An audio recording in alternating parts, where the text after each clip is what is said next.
Dear students, आज हम अपना रूरल डेवलपमेंट चैप्टर स्टार्ट करेंगे। ये रूरल डेवलपमेंट की फर्स्ट वीडियो है। सबसे पहले मीनिंग समझते हैं, रूरल डेवलपमेंट का मतलब क्या होता है। देखो, अगर रूरल एरिया में मीन्स ग्रामीण एरिया में हर तरह की फैसिलिटीज़ हो जाए तो इसका मतलब रूरल डेवलपमेंट हो गया। मैं कुछ एग्जांपल्स दे देता हूँ बेटा।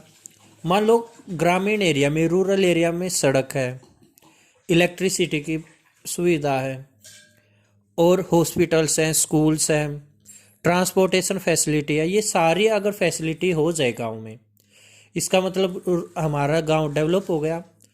ठीक है, तो rural development means improve in all aspects of rural life. Clear है ये बात। और बेटा, टाइम के साथ साथ आपको पता है नई नई टेक्नोलॉजी आती रहती है, तो इसमें ये लिखा हुआ है कि भाई टाइम के साथ साथ जो टेक्नोलॉजी आ रही है उनको भी एडोप्ट करते जाएं। मीन्स कंटिन्यूअस अटेम्प्ट होना चाहिए to improve all aspects of the rural life. Continuous and comprehensive. Comprehensive means हर चीज को इंक्लूड करना है, जैसे कि सोशियो इकोनॉमी। सोशियो का मतलब समाज के भले के साथ साथ प्रॉफिट भी अर्न करना है। तो अब आप समझ चुके हो, रूरल डेवलपमेंट मीन्स गांव में हर फैसिलिटी होना एक तरह से। देखिए मीनिंग में क्या लिखा हुआ है। It refers to continuous and comprehensive socio economic process attempting to improve all aspects of rural life. Clear है ये बात। सोशियो मीन्स समाज का भला और इकोनॉमिक मीन प्रॉफिट, मतलब डेवलपमेंट ऐसे करनी है कि समाज का भला भी हो और प्रॉफिट भी अर्न होता रहे, जिससे देश की इनकम इंक्रीज होते रहे।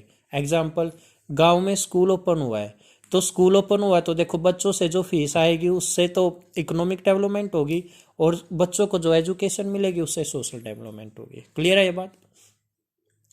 नेक्स्ट टॉपिक है प्रोसेस ऑफ रूरल डेवलपमेंट, कि रूरल डेवलपमेंट करने का प्रोसेस क्या है।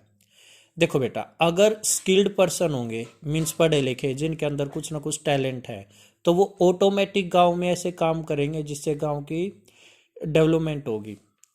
देखो क्या लिखा हुआ, development of human resources means proper attend. अच्छा, डेवलपमेंट ऑफ ह्यूमन रिसोर्सेज कैसे की जा सकती है। अगर हम अटेंशन दे, अगर गवर्नमेंट अटेंशन दे लिटरेसी और एजुकेशन पे, उनकी स्किल बढ़ाने पे, या उनकी हेल्थ वाइज हर फैसिलिटी प्रोवाइड कराने पे, अगर ये चीज़ें हो गई तो देखो स्किल्ड पर्सन हो जाएंगे। और स्किल्ड पर्सन होना मतलब गांव की डेवलपमेंट होना। अगर किसी गांव में पढ़े लिखे इंसान है, इसका मतलब वो गांव डेवलप हो रहा है एजुकेशन के पॉइंट ऑफ व्यू से। ठीक है, चलिए नेक्स्ट पॉइंट है डेवलपमेंट ऑफ इंफ्रास्ट्रक्चर।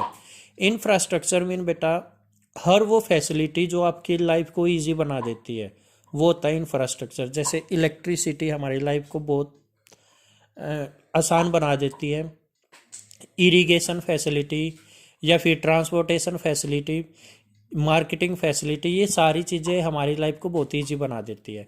तो अगर इंफ्रास्ट्रक्चर डेवलप हुआ किसी रूरल एरिया में, इसका मतलब वहाँ पर भी रूरल डेवलपमेंट हो गया। तो देखिए क्या लिखा हुआ है डेवलपमेंट ऑफ इंफ्रास्ट्रक्चर में। Improvement in electricity, irrigation means पानी की सुविधा, क्रेडिट मीन्स लोन मिल जाए, marketing, transportation facility, better facility for agricultural research means agriculture में नई नई रिसर्च होने की क्योंकि बेटा गांव में ज़्यादातर लोग एग्रीकल्चर पे डिपेंड हो रहा है, एग्रीकल्चर में ही रिसर्च हो रही है, इसका मतलब कहीं ना कहीं डेवलपमेंट हो रही है। तो ये दो पॉइंट आए समझ में कि इनके जरिए हम रूरल डेवलपमेंट कर सकते हैं। चलिए नेक्स्ट पॉइंट पढ़ते हैं। नेक्स्ट है बेटा लैंड रिफॉर्म। देखो इसमें क्या है, हम ऐसी टेक्नोलॉजी का या ऐसे सीड्स का यूज करें जिससे हमारे खेतों में प्रोडक्टिविटी इंक्रीज हो जाए। अब प्रोडक्टिविटी इंक्रीज होगी, इसका मतलब अच्छी फसल होगी, अच्छी फसल होगी तो किसानों को ज़्यादा पैसे मिलेंगे फसल बेच के, और अगर उनको पैसे ज़्यादा मिल रहे हैं उनका लिविंग स्टैंडर्ड इंक्रीज हो जाएगा, कहीं ना कहीं रूरल डेवलपमेंट हो जाएगा। तो फर्स्ट पॉइंट लिखा हुआ लैंड रिफॉर्म्स में इंक्रीजिंग एग्रीकल्चरल प्रोडक्टिविटी। नेक्स्ट है लैंड ऑफ द टिलर। इसमें क्या है, जो किसान है बेटा, छोटे मोटे किसान हैं, उनको ऐसी फैसिलिटी देना कि वो कम जमीन पर भी अपनी प्रोडक्शन इतनी कर सके कि वो अपना गुजारा अच्छे से कर सके। ठीक है, तो कहीं ना कहीं वो जो फार्मर्स है, वो छोटे मोटे किसान हैं, उनका जब अच्छे से लिविंग स्टैंडर्ड हो जाएगा क्योंकि वो अब अच्छे से फसल कर पा रहे हैं, तो ऑटोमेटिक लैंड रिफॉर्म हो जाएगा। एग्रीकल्चर सेक्टर में जो भी एक्सप्लॉयटेशन होता है, एग्जाम्पल बड़े बड़े जमींदार होते हैं बेटा, जो छोटे किसानों को लोन दे देते हैं, पैसे दे देते हैं और इंटरेस्ट पे देते हैं, और फिर इंटरेस्ट पे देने के बाद वो किसान उसी ब्याज में उलझे रह जाते हैं, उसे इंटरेस्ट में उलझे रह जाते हैं, प्रिंसिपल अमाउंट का भी चुका ही नहीं पाते। इन चीज़ों को हटाकर गाँव की डेवलपमेंट हो सकती है। नेक्स्ट है एलिविएशन ऑफ पॉवर्टी। हर वो चीज़ करनी चाहिए सरकार को जिससे वीकर सेक्शन, कमज़ोर सेक्शन ऑफ द सोसाइटी है, जो गरीब लोग हैं, उनका लिविंग कंडीशन इंक्रीज हो जाए। नेक्स्ट है डेवलपमेंट ऑफ प्रोडक्टिव रिसोर्सेज। खेती को छोड़कर बेटा, मीन्स एग्रीकल्चर को सेक्टर को छोड़कर और जो भी सेक्टर हैं, उन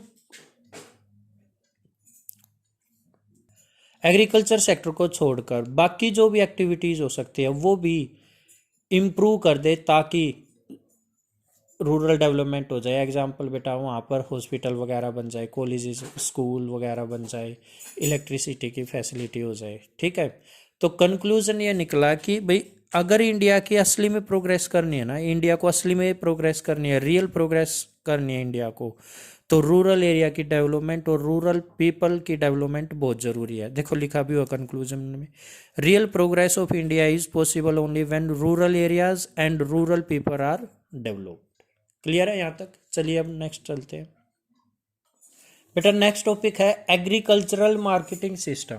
इसमें क्या देखो, एग्रीकल्चरल मार्केटिंग क्या होता है? देखो, प्रोडक्ट बनने से लेकर सेल से पहले तक की सारी एक्टिविटी एग्रीकल्चरल मार्केटिंग सिस्टम में आएगी। एग्जाम्पल देखो, अगर आपने कोई प्रोडक्ट खरीद लिया, मतलब कच्चा माल खरीदा और उसको प्रोसेस किया और पक्का माल बना दिया, फिर आप उसकी मार्केटिंग कर रहे हो क्योंकि उसको आपको सेल करना है। सेल करने से पहले तक की ये सारी एक्टिविटी क्या मानी जाएंगी? Marketing, agricultural marketing system. लिखा भी और देखो बेटा, पढ़ते हैं। It is a process that involves assembling, means कोई प्रोडक्ट बनाना, स्टोर करना, प्रोसेस करना, ट्रांसपोर्ट करना, पैकिंग करना, ग्रेडिंग करना एंड डिस्ट्रीब्यूशन करना of different agricultural commodity across the country. Clear है ये बात? ये सारे स्टेप्स आ जाएंगे, मीन्स सेल होने से पहले तक के ये सारे स्टेप्स आ जाएंगे। फिर फार्मर्स को क्या क्या प्रॉब्लम्स फेस करनी पड़ती है बेटा? देखो, एक तो जो फार्मर्स कोई प्रोडक्ट बना लेते हैं, उनको बेचते टाइम क्या क्या प्रॉब्लम आती है वो बताना है। First one is manipulation by big traders. Big traders बेटा क्या करते हैं? किसानों से माल सस्ता खरीदते हैं और फिर उसको आगे महंगा बेच देते हैं। ठीक है, अगर ऐसा ना होता कि वो ट्रेडर्स ना खरीदते, डायरेक्ट अगर किसान ही अपना माल बेचते तो कहीं ना कहीं ज़्यादा प्राइस में बेचते, बट ये जो बिग ट्रेडर्स होते हैं बीच में, ये कम में खरीदते और आगे ज़्यादा में बेच देते हैं। नेक्स्ट है लैक ऑफ मार्केट इंफॉर्मेशन। बेटा, जो फार्मर्स होते हैं उनको मार्केट की इतनी इन्फॉर्मेशन नहीं होती, वो अपनी चीज़ को सस्ते में बेचाते हैं और फिर वही चीज़ आगे जो मिडल मैन होते हैं वो महंगी बेचते हैं। अच्छा, जो फार्मर्स होते हैं उनके पास है ना, अगर वो क्रॉप्स कर भी लेते हैं, फसल वगैरह कर भी लेते हैं, उनको उसी टाइम बेचने की सोचते हैं। वो वेट भी नहीं कर पाते कि जब इस चीज़ का प्राइस थोड़ा बहुत हाई होगा तभी बेच देंगे। क्यों? क्योंकि उनके पास स्टोरेज कैपेसिटी नहीं होती, और अगर स्टोरेज कैपेसिटी नहीं होती तो वो प्रोडक्ट को कहीं स्टोर नहीं कर सकते। जैसे कि बेटा गेहूँ ही है, गेहूँ मीन्स अनाज। अगर मान लो किसानों ने अनाज उगा लिया और अनाज को फिर वो अपने घर पे स्टोर करके कहाँ पे रखेंगे? अगर रखेंगे तो वो खराब होने के चांसेस है, इसलिए वो उसको उसी टाइम बेच देते हैं, चाहे उनको वो कम प्राइस में बेचना पड़ जाए, क्योंकि स्टोर करेंगे तो क्या पता खराब हो जाए। बेटा, इतना स्पेस नहीं है, कहाँ पर रखेंगे? एक प्रॉब्लम मेनली ये होती है फार्मर्स के सामने की स्टोरेज फैसिलिटी उनके पास नहीं होती। कुछ फार्मर्स के पास होती भी है, जो बड़े फार्मर्स होते हैं, बट ज़्यादातरों के पास नहीं होती। क्लियर है? चलिए बेटा, तो बेसिकली हम क्या पढ़ेंगे बेटा, अगर इंडिया की ग्रोथ करनी है तो रूरल डेवलपमेंट करना पड़ेगा।